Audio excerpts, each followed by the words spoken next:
Excellent. Hey, welcome to the Brisbane Small Business Show. I even forgot who I was, and I only do one show. So basically, business shortcuts is what we're calling it. And today, I've got Eric Allgood on in the studio with me, or in his studio with me, with a beautiful candle over his shoulder and everything else. What we're going to talk about is how you're going to come out looking at the end of whatever isolation period we've got. Now, there are rumours that it could be 3 months, there are rumours it could be 6 months. And I'm hearing a lot that are closer towards that second one, which is going to give you plenty of time to reimagine your business and to build it into a lean, mean fighting machine. But Eric, you had a really interesting topic. You said that small business is better off than big business. And I went to why you're better off than your big business big brother. I don't know how you can even say that. But before we get into that, tell us a little bit about yourself. Well, hi, everyone. My name's Eric Allgood. I am a business strategist, business coach. I've worked in corporate and small business for many decades now, more than I want to mention. Usual education requirements behind all that, but I've also owned businesses, real estate office, coaching, pet shop, modelling agency, of course, modelling agency, natural. Just take a look at me. Real Biscuits mostly was my modelling thing. But I've had a lot of small businesses, and I'm very passionate because small business is the crux of our community, and it's the highest employer in the country. Full stop. It is absolutely 45% of employment. One of the challenges we have traditionally, we've been 45% of the employment, but only 32% of the gross domestic product, or of the stuff that we earn, right? So here's a real challenge, that we've always been so much leaner and sharper than big business has. We've been able to turn a profit on much smaller revenue per head basis than big business has, which is a really interesting way of looking at things. So tell me, why do you say we're better off than big business? Well, the thing with big business at the moment is a lot of big business has big business sales channel, big business supply channel, and trust has just disappeared out of that. There's a lot of trust around, or disappearing around, where you're getting that from, how's that coming through. And big business, to change, think about the amount of change. When we go back to normal, it's not going to be what we had. Our new normal is yet to be defined. I've got some reasonable ideas of how it's going to look, but it's going to be different. And as a small business, you're agile. You've got that flexibility, and you're local. So there's that trust if you communicate that properly. And I love the way that you're talking about, that local thing. And look, we've got to try to find a line between, local patriotism and colloquialism as opposed to xenophobia, right? So, Absolutely. I'd hate to see us cross that line where we're scared of others, and we're not just being a bit parochial, we're being paranoid about stuff, because to me, that's not a good way to go either. No, and the big thing about how you do all this is everything's got to be positive, because that's what people are going to trust. They're looking for leadership. The big thing coming out of this is those that showed leadership internally and externally. Internally to your team, externally to your customers and your client base. So you're not going out there saying, I'm local, don't go and buy things from insert relevant space here. You're talking about the reliability.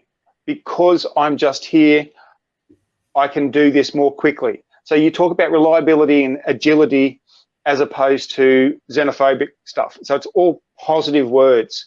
Because if you get into negative, at the end of this, I was talking about trust before, at the end of this, the things that people are going to be looking for is, one, what are you doing for your community? So there's going to be a lot more what's called CSR, so corporate social responsibility, people are going to look for. And we've been seeing climbing in buying decision making around that in the past. Now it's going to be huge. So, because that's where a lot of big business are falling down. Some, like Coles and Woolies, they put on all these extra people, whether they need them or not, to help out. And to be honest, it covers up a lot of their other sins. I think they're doing a great job there. The banks could employ people. And there's, from your point of view as a small business, if you're positive and you're talking about this is what we're doing in the community, and you're talking about community interaction, and you can show that corporate responsibility or corporate leadership or community leadership, all in that positive thing, you've just got so much more over the big business, where big business at the moment, they've all got their hands out. Like, you know, a lot of the huge business are saying, well, we're going to go bankrupt out of this. A lot of small businesses are saying, yeah, we are too. But the big business, the difference between us as a small business and everyone watching, listening and so on, think about how much tax have you paid during the time of you trading, and then go to the likes of Qantas as a good example. How much tax have they paid in the last 20 years and how much money they're putting their hand out for? One of those numbers is going to be a lot bigger than the other, and the tax isn't the big one. You know, so we put a lot more into the economy. And so that's where the trust to small business is going to be, because people are going to start doing that maths themselves. Yeah. I need to help the people that are paying the tax that have actually given me the benefits to help me survive. Yeah, and does that make sense? We were absolutely, and we were talking about, you know, making it easier to do business with each other, and people wanting to do business locally, and that's, you know, I guess that's one of the things that I've started, you know, from late last year, where we started building the directory, because we had the problem in our community that people were so generous that when somebody said, hey, I need a plumber, they were smashed with, you know, with 50 or 70 different like referrals, and that became overwhelming. And so they kind of ignored that list and they went and asked someone who had a much shorter list. And that's why we created the directory. So I know you've got some interesting views on that as well. Actually, the directory is a really good thing, because one of the things that I'm looking at the moment is post-COVID. So I've got a lot of things on at the moment with regards to COVID, as you can imagine. As a business consultant, everyone's ringing me going, ah. So post-COVID, I've got a lot of things that may happen, and I'm looking at, well, I need to collaborate to make my future happen. And so your directory, and people, if you're not on the directory, seriously, get your butts on there, because I'm looking for people I might be able to collaborate with in the future. And the directories, like you said, it's a shorter list. It's an easier, compact list. It's something to be able to do research. You can see what they can and can't do. It's just there. And collaboration is a post-COVID big thing. A lot of people that look at each other now as competitors, post-COVID, you're going to have to look at people and go, you know what? Yes, we might compete. If you've got a Venn diagram, we compete in this little bit in the middle, but there's all these things that we actually, you know, complement each other. There's things you could do together. And I've been saying and spruiking this for years. A lot of the tenders that I've successfully done in the past, I've been the successful tenderer, but all I've done is project manage a whole heap of small businesses, and we've competed with the big business in getting that, because we've got the capabilities, and we all compete. Rubbish. If you all work together, you can do well. And that's the thing, you know, it is about working. If you're a business coach, you can work with other business coaches, because you'll have different areas of expertise. And if you've got a large project, you'll need more than yourself anyway. So, you know, it is one of those things about, you know, if we can give up fighting over what I call fighting over the broken biscuits, and start working together, understanding that if every single one of the 8,500 members of Brisbane Small Business all wanted a business coach or a business consultant, or call it whatever you want, tomorrow, not one of the organisations that's in Brisbane Small Business could handle many more than about 50 of those clients, right? Oh, so absolutely. We should be working together to build the community up, not trying to fight over, as I said, bits and pieces, fight over the scraps. We should be looking for how we can create a better model. Absolutely, and using the business coach thing, because no, that's my wheelhouse, but the amount of business of my clients that I'm still referring to others, because I can, you know, I'm very adept at reading your books and telling you how you're going and analysing them. But if we've got to do a deep dive into where things are wrong, not your guy. So I refer people on to people that do that. IT, I'll be honest, people, I put the SH in IT, yet I can project manage your website, I can do all those sorts of things, but I don't do it. I collaborate with other people that do that stuff. So the amount that I refer out, and I mean, you and I have actually discussed in the past potential sharing of clients because of where your expertise and my expertise lie. And yes, we've got a little bit of overlap, but for every bit of overlap, we've got 3 times things that don't. Yep. And this is where small business have the agility. And I think we even discussed that where there is the overlap, because we come from slightly different angles, one may word it in a different way, And that might just be the spark for the client that he goes, oh, now I get it, you know. So, Absolutely. Which is fun. So, yeah, think outside the square. I know in the past I've assisted plumbers, electricians, and small builders and stuff to get together and put in tenders to actually do building contracts. And they've put it all in together, so they've won the whole thing. And no, they all have their share of the pie. And if you actually are upfront, and this comes back to post-COVID, right? How do you get through this? Integrity and authenticity. Right? Now, there's a thing in leadership called authentic leadership, and everyone's like, I'm an authentic leader, and blah, blah, blah. And it's a big thing. And yes, the thing is, and excuse the French here, but if you're a complete ass and you act as a complete ass, you're still authentic, aren't you? Ethical leadership is what's going to show the way. So if you can look at the ethics, and ethics comes from say what you do what you say, good communication, do the right thing by people. And so when you're collaborating, don't go in there with what can I get out of this? It's what can we get out of this? Because if you think of, if everyone coming to the table gets to eat, we get to come back to the same table. And that is where small business just has it. And that's where I like to think of it. It literally is, how can I help? Okay, so, and it's not how can I help without any expectation. You expect a reasonable pay for helping, but is how can I help in a very genuine scenario. So post-COVID, you know, as we said, hey, they just called off ECA, so don't expect a lot of change this side of ECA, okay? The Queensland government and the council just came together and said, okay, the ECA this year already, we're going to tell you that's off, done and dusted. We can't play that game.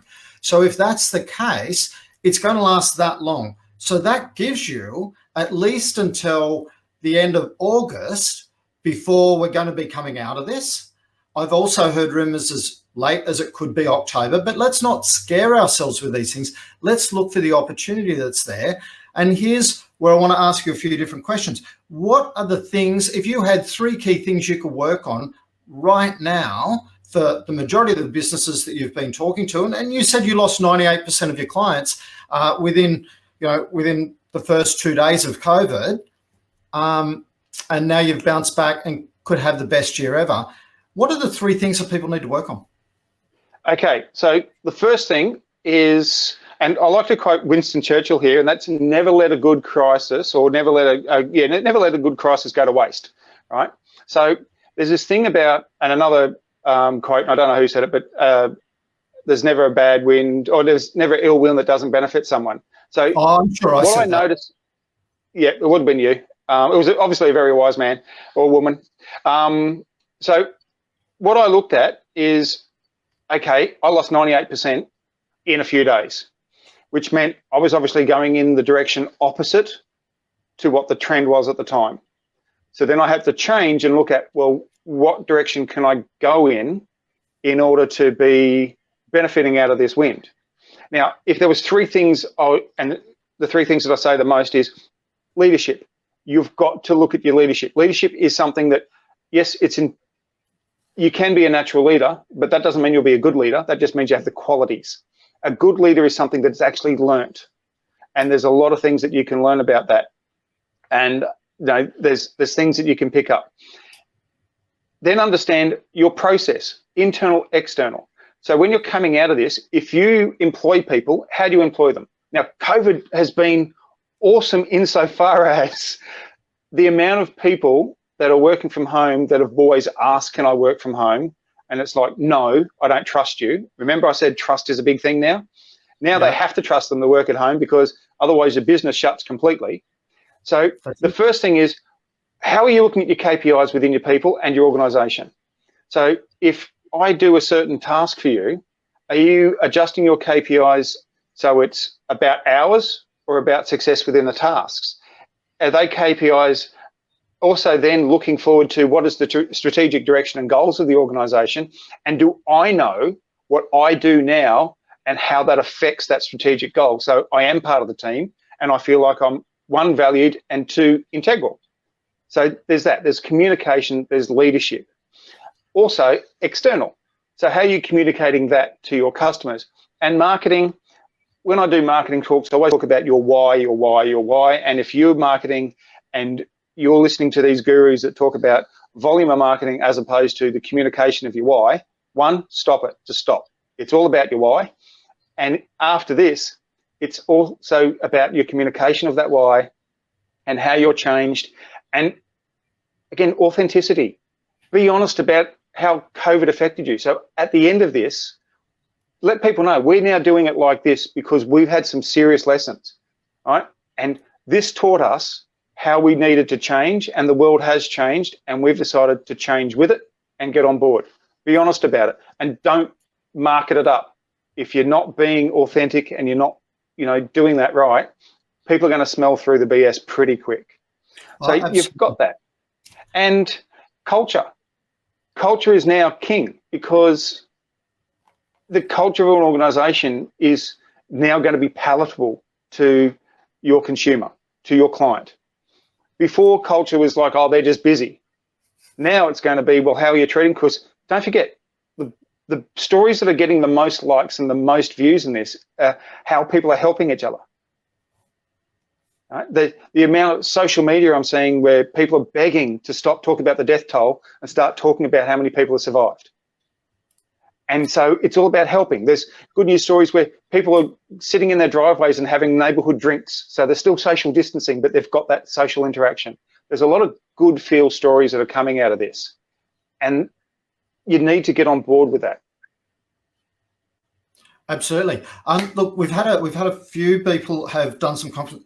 The busyness, I think people are, and one thing that's really going to come out of this transition that has been forced on the world, people have transitioned very, very quickly. Okay, you've seen, I know a kids' dance school that literally within like 2 days had started doing hey, we'll do the dance, you can dance at home, we can dance here, we'll have a Zoom party dance thing, right? Within 2 days, it was incredibly fast. Gyms have cottoned onto it and so on. So people have been very creative, very innovative and very flexible around this.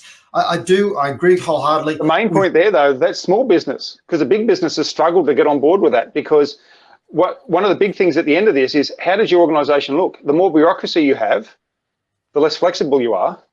A small business has less bureaucracy. It's been flexible. But I think the other thing that's come out is we have moved from I'm so busy to how productive can I be? And I'm really happy about this, right? I always cringe at people who are there telling me how busy they are all the time. And I always go, well, hey, there's more to life. I want you to enjoy your life. So be productive. I'd be happy if you worked 2.5 days a week. If you serviced all your clients awesomely and they loved you dearly to give you more than you could live on, that's fantastic. You're being super productive. Let's find more of those situations so that we can enjoy our lives. I know a guy that employs all of his staff for 4 days a week and pays them for 5 in an industry that you wouldn't even expect. It's in the home care industry, right? And he said, my team are more productive than they've ever been. We're getting better ratings, better reviews than ever, and all because they're able to fit 5 days into 4 and have a better lifestyle because they've got 3-day weekend every single weekend. So, there's lots will come out of this, and there will be a lot of change. And I agree with you wholeheartedly. One of my small business clients is actually a law firm, and they're a small law firm. And one of the things they've done with their solicitors, and they've been doing this, so COVID didn't affect them. To be honest, they didn't notice any difference because their solicitors, again, it's similar to the work 4 days, get paid for 5, but their solicitors don't have to do the 7-minute time thing. Basically, as long as their cases are all up to date and their customers and their clients are handled properly, then if you've only worked 3 days that week, then they don't care because everything's up to date. So for them, it's about the results. And because of that, people do become more productive, because if I think, well, hang on, I can get a couple of days off if I just get this stuff out, I will get that stuff out. I'm going fishing on Friday, ye beauty, I'll get this done on Thursday. The other side of that is with their staff, if they say, look, I can't get this done this week because I just don't have the time, they actually do put other people on. And they all help each other, and it's created a culture of help. but people are working from home. It's like, I want to work from home today.